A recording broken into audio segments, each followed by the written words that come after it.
Hello students, आप सभी को मोस्ट वेलकम करते हैं अपने प्यारा सा चैनल फिजिक्स निडजी पे।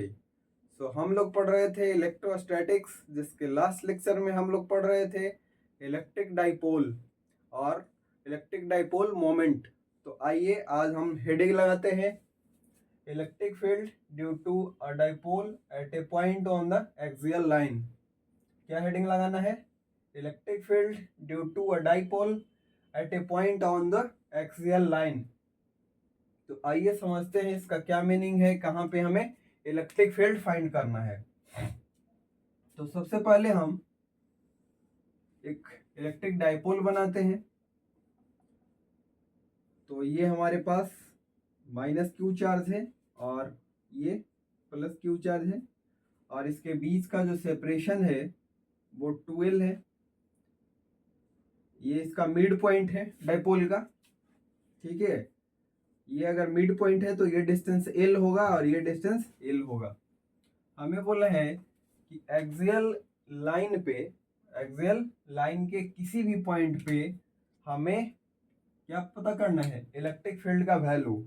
अब पहले ये समझिए कि एक्सियल लाइन होगा कौन, ठीक है, किसको बोलेंगे। तो जो एक्सिस दोनों चार्ज से पास करता है, डाइपोल के दोनों चार्ज से जो लाइन पास करे वो क्या कहलाएगा? एक्सियल लाइन कहलाएगा। तो एक्सियल लाइन यहाँ पे यही होगा ना। देखिए माइनस क्यू और प्लस क्यू से ये लाइन हम ड्रॉ कर रहे हैं, तो ये लाइन ऐसे पास करेगा, ये क्या कहलाएगा? एक्सियल लाइन कहलाएगा। ये क्या कहलाएगा? एक्सियल लाइन कहलाएगा।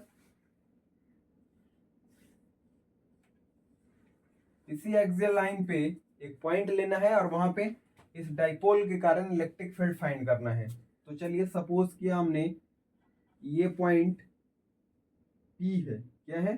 P है या O है, O एज्यूम कर लीजिए। P तो इलेक्ट्रिक डाइपोल मोमेंट होता है, तो O एज्यूम कर लिया। अब O पे इस डाइपोल के कारण इलेक्ट्रिक फील्ड क्या होगा? अब देखिए यहाँ से ये गिवन होगा कि इसके एक्सियल लाइन के जो पॉइंट है वो उसका डिस्टेंस इसके डाइपोल के मिड पॉइंट से R गिवन है। क्या गिवन है? R गिवन है। इसके मिड पॉइंट से, डाइपोल के मिड पॉइंट से इस पॉइंट का डिस्टेंस क्या है? R है। तो फाइंड करिए इस डाइपोल के कारण net electric field at O। क्या फाइंड करना है? Net electric field at O find करिए। अब देखिए net electric field at O find करेंगे तो हमें क्या फाइंड करना पड़ेगा? तो डाइपोल में दो चार्ज होता है, एक पॉजिटिव एक नेगेटिव। तो इस डाइपोल के कारण यहाँ पे जो इलेक्ट्रिक फील्ड बनेगा इस पॉजिटिव चार्ज के कारण, वो तो पॉजिटिव चार्ज से अवे होता है, इस डायरेक्शन में होगा। तो इसको हम अगर E1 बोले, क्या बोले? E1। वहीं पे अगर माइनस क्यू के कारण जो यहाँ पे इलेक्ट्रिक फील्ड का वैल्यू होगा उसको हम क्या बोल रहे हैं? E2 बोल रहे हैं। और नेगेटिव चार्ज के कारण उससे सम डिस्टेंस पे जो इलेक्ट्रिक फील्ड बनता है वहां पे इलेक्ट्रिक फील्ड का डायरेक्शन क्या होता है? तो टुवर्ड्स द नेगेटिव चार्ज। इसलिए हमने E2 का डायरेक्शन इधर लिया है, E1 का इधर लिया है। तो हमें net electric field at O अगर फाइंड करना है, ठीक है, तो हमें क्या लिखना पड़ेगा? दोनों इलेक्ट्रिक फील्ड का ये रिजल्टेंट। तो दोनों इलेक्ट्रिक फील्ड का रिजल्टेंट अगर लिखिएगा तो क्या लिखेंगे? Vector sum of E1 plus E2। Vector sum of E1 plus E2। या प्यारे बच्चों आप इसको ऐसे भी लिख सकते हैं, E1 देखिए इस डायरेक्शन में है, ठीक है। अगर सिर्फ हम मैग्नीट्यूड की बात करें कि net electric field at O अगर हम फाइंड करेंगे तो E1 इस डायरेक्शन में है और E2 इस डायरेक्शन में है। तो मैग्नीट्यूड को अगर हम माइनस करें तो ये नेट इलेक्ट्रिक फील्ड का वैल्यू आ जाएगा, ठीक।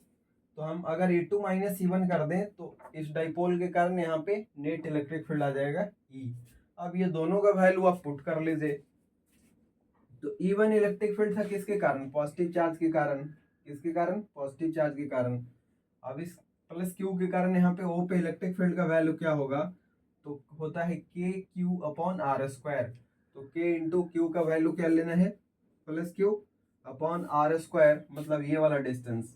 तो ये वाला डिस्टेंस कितना हो जाएगा, ये देखिए ये डिस्टेंस r है और ये l है, तो ये हो जाएगा r माइनस एल। बोलिए ये क्या होना चाहिए, r माइनस एल। तो के क्यू अपॉन आर स्क्वायर होता है, r का वैल्यू यहाँ पे हो जाएगा r माइनस एल का होल स्क्वायर माइनस E2 इसके कारण इलेक्ट्रिक फील्ड इस डायरेक्शन में, इसका मैग्नीट्यूड वहां पे लिखिए तो होता है के क्यू, ठीक है, यहाँ भी चार्ज क्यू है अपॉन आर स्क्वायर, मतलब यहाँ से उस पॉइंट का डिस्टेंस, तो ये आर है और ये एल है, तो ये वाला जो टोटल डिस्टेंस होगा प्यारे बच्चों वो हो जाएगा कितना, आर प्लस एल। तो यहाँ पे कर लीजिए आर प्लस एल का होल स्क्वायर होगा, होगा या नहीं होगा, होगा। अब देखिए कि हमें इसको सॉल्व करना है, ये दोनों का एलसीएम क्या हो जाएगा, ये दोनों का एलसीएम हो जाएगा R minus L into R plus L का होल स्क्वायर, क्या हो जाएगा, का होल स्क्वायर होगा। अब देखिए कि आर माइनस एल के होल स्क्वायर से इस एलसीएम में डिवाइड करिएगा तो आर प्लस एल के होल स्क्वायर टाइम्स कटेगा, माइनस का साइन है तो माइनस दे दिया, आर प्लस एल का होल स्क्वायर से इसके एलसीएम में डिवाइड करिएगा तो आर माइनस एल के होल स्क्वायर टाइम्स कटेगा, आर माइनस एल का होल स्क्वायर टाइम्स कटेगा। इसको और सॉल्व करिएगा तो ऊपर में ए स्क्वायर प्लस बी का whole square minus A minus B का होल स्क्वायर, तो हो जाएगा A square plus B square plus 2ab 2rl। और कुछ छूट रहा है, और छूट रहा है ये के क्यू, दोनों में हम छोड़ दे रहे हैं तो के क्यू को चलिए ऐसे कॉमन ले लिया, तो ये हो जाएगा, इसको एक्सपेंड करेंगे तो माइनस, इसको एक्सपेंड करेंगे आर माइनस एल का होल स्क्वायर तो होता है R square A square plus B square minus 2ab, क्या हो जाएगा माइनस 2rl, माइनस 2rl, यही होता है ना, अगर ब्रैकेट के साथ लिखें तो ए माइनस बी का होल स्क्वायर। अब ब्रैकेट हटाएंगे तो यहाँ पे माइनस, जहाँ जहाँ प्लस है वहाँ पे माइनस, जहाँ माइनस है वहाँ पे प्लस, माइनस से इंटू हो जाएगा अपॉन नीचे हो जाएगा आर माइनस एल, या फिर इसको ऐसे भी कर सकते हैं ए प्लस बी इंटू ए माइनस बी, तो आर स्क्वायर एल स्क्वायर का होल स्क्वायर हो जाएगा, ये होगा या नहीं होगा, होगा। जो कैंसिल होता है उसको कैंसिल कर लीजिए, माइनस एल स्क्वायर से माइनस एल स्क्वायर, और इसमें साथ साथ के क्यू होगा ये, तो ऊपर में क्या बचा, ऊपर में क्या बचा, के क्यू इंटू 2rl, और 2rl मिल करके हो जाएगा 4rl अपॉन 4rl अपॉन हो जाएगा R square minus L square का होल स्क्वायर। ये क्या आ गया, नेट इलेक्ट्रिक फील्ड या टोटल इलेक्ट्रिक फील्ड का वैल्यू क्या आएगा, नेट इलेक्ट्रिक फील्ड या टोटल इलेक्ट्रिक फील्ड का वैल्यू आएगा। एक चीज यहाँ पे हम एजम्पशन कर रहे हैं कि जो आर का वैल्यू है, सॉरी एल का वैल्यू, मतलब डाइपोल के बीच का जो डिस्टेंस होता है ना वो बहुत छोटा होता है, डाइपोल के बीच का डिस्टेंस क्या होता है, एल। हालांकि यहाँ पे डाइपोल के बीच का डिस्टेंस 2l है, लेकिन यहाँ पे टर्म यूज हुआ है एल, यहाँ पे देखिए एल यूज हुआ है, तो हम कहेंगे कि एल जो है बहुत छोटा होता है आर से। ये वाला जो डिस्टेंस हम आर लिए हैं, एक्सियल लाइन पे जो पॉइंट लिए हैं, उस पॉइंट के तुलना में डाइपोल बहुत छोटा होता है, ऐसे होता है, समझिए इसके कंपैरिजन में डाइपोल इतना छोटा होता है, या ये वाला जो पॉइंट होता है ना वो यहाँ पे है, ठीक है। तो देखिए ये डाइपोल के बीच का डिस्टेंस कितना छोटा है, तो एल बहुत छोटा होता है आर से, इसीलिए इसका स्क्वायर करेंगे, इसका जब हम स्क्वायर करेंगे, इसका स्क्वायर करेंगे दोनों तरफ, तो हो जाएगा एल स्क्वायर, आर स्क्वायर से और छोटा हो जाएगा, एक तो एल आर से छोटा है उसके ऊपर में हम स्क्वायर करेंगे तो एल स्क्वायर आर स्क्वायर से बहुत छोटा हो जाएगा, इसीलिए एल स्क्वायर वाला टर्म जो है जहाँ पे आया है एल स्क्वायर, उसको इग्नोर मार कर देना है, इसको इग्नोर कर देना है।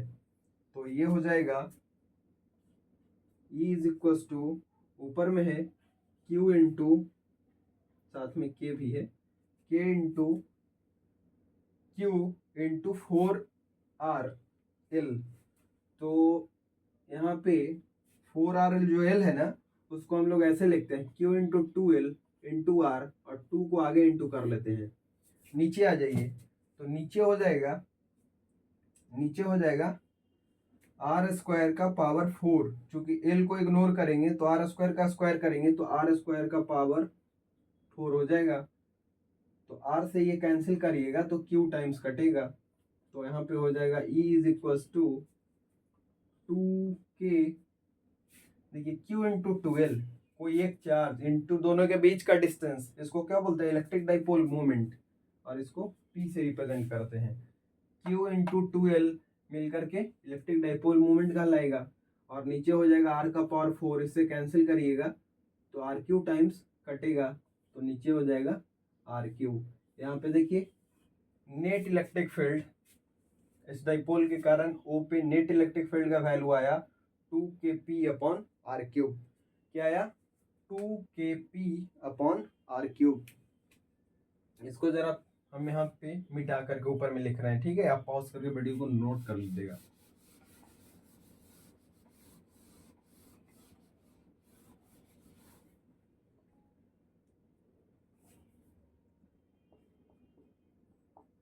E इज इक्वल टू आया 2kp अपॉन RQ।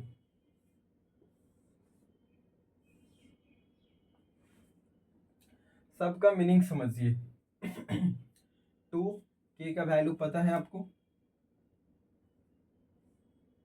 k का वैल्यू क्या होता है 4 pi epsilon not, vacuum experiment कर रहे हैं तो p upon RQ, electric field का ये वैल्यू आया, जहां p क्या है, electric dipole moment, electric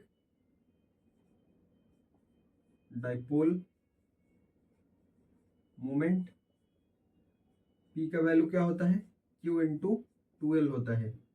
r क्या है, तो r है distance between mid point of the dipole and that point, जहाँ पे हमें इलेक्ट्रिक फील्ड का वैल्यू फाइंड करना है, ठीक है। तो r के बारे में पता है, और बाकी 4 पाई एप्सिलॉन नॉट, तो ये तो कांस्टेंट वैल्यू होता है। एक चीज यहाँ पे समझना है कि डायरेक्शन क्या होगा। तो देखिए डाइपोल का डायरेक्शन क्या होगा, तो इलेक्ट्रिक डाइपोल का डायरेक्शन होता है निगेटिव टू पॉजिटिव चार्ज। क्या होता है, निगेटिव टू पॉजिटिव चार्ज। यहाँ पे देखिए हम लोग इलेक्ट्रिक फील्ड का जो वैल्यू निकाले हैं, उस साइड निकाले हैं जिस साइड पॉजिटिव चार्ज है। किधर निकाले हैं, जिधर पॉजिटिव चार्ज है। तो जिधर पॉजिटिव चार्ज है तो यहाँ पे समझिए कि इसके कारण जो प्लस क्यू के कारण इलेक्ट्रिक फील्ड E1 है, उसका मैग्नीट्यूड ज्यादा होगा E2 से, क्योंकि E2 जो है ये, हाँ E2 से, प्लस क्यू के कारण इलेक्ट्रिक फील्ड E1 है इस डायरेक्शन में, माइनस क्यू के कारण इलेक्ट्रिक फील्ड इधर है इस डायरेक्शन में। यहाँ पे देखिए ये वाला जो डिस्टेंस है, माइनस क्यू के कारण जो डिस्टेंस है ओ से वो बड़ा है, इसलिए E2 का मैग्नीट्यूड E1 से छोटा होगा, इसलिए यहाँ पे नेट इलेक्ट्रिक फील्ड इस डायरेक्शन में होगा। और इसी डायरेक्शन में हमारा डाइपोल मूवमेंट है, इलेक्ट्रिक डाइपोल का भी डायरेक्शन यही है। तो यहाँ पे अगर डायरेक्शन के साथ आप लिखना चाहते हैं तो ऐसे भी लिख सकते हैं, ऐसे भी आप लिख सकते हैं। इलेक्ट्रिक फील्ड का जो वैल्यू होता है वो डाइपोल के डायरेक्शन में होता है एक्सियल पॉइंट पे, और वो अगर एक्सियल पॉइंट पॉजिटिव चार्ज की तरफ है तो, वो अगर पॉजिटिव चार्ज की तरफ है तो, मतलब जिस पॉइंट पे हम इलेक्ट्रिक फील्ड निकाल रहे हैं वो अगर पॉजिटिव चार्ज के साइड में है, इस साइड में है, तो इलेक्ट्रिक फील्ड का डायरेक्शन और डाइपोल, इलेक्ट्रिक डाइपोल का डायरेक्शन दोनों सेम होता है, ठीक है। तो वेक्टर फॉर्म में आप ऐसे लिख सकते हैं, मैग्नीट्यूड इसका ये होता है, वेक्टर हटा दीजिए, इसका सिर्फ मैग्नीट्यूड को बतलाएगा। तो आज हम लेक्चर्स को यही समाप्त करते हैं, अगले दिन पढ़ेंगे सेम चीज, बट यहाँ पे एक्सियल पॉइंट ना होगा, इक्वेटोरियल पॉइंट होगा। मिड पॉइंट से एक परपेंडिकुलर लाइन पास करेगा, उस लाइन के किसी पॉइंट पे इलेक्ट्रिक फील्ड का नेट वैल्यू क्या होगा इस डाइपोल के कारण, ये हम निकालेंगे। तो चलिए, आपके पास अगर समय हो तो पढ़ करके आइएगा, जिससे और अच्छे से आप समझ सकें। तो thank you, bye bye, take care.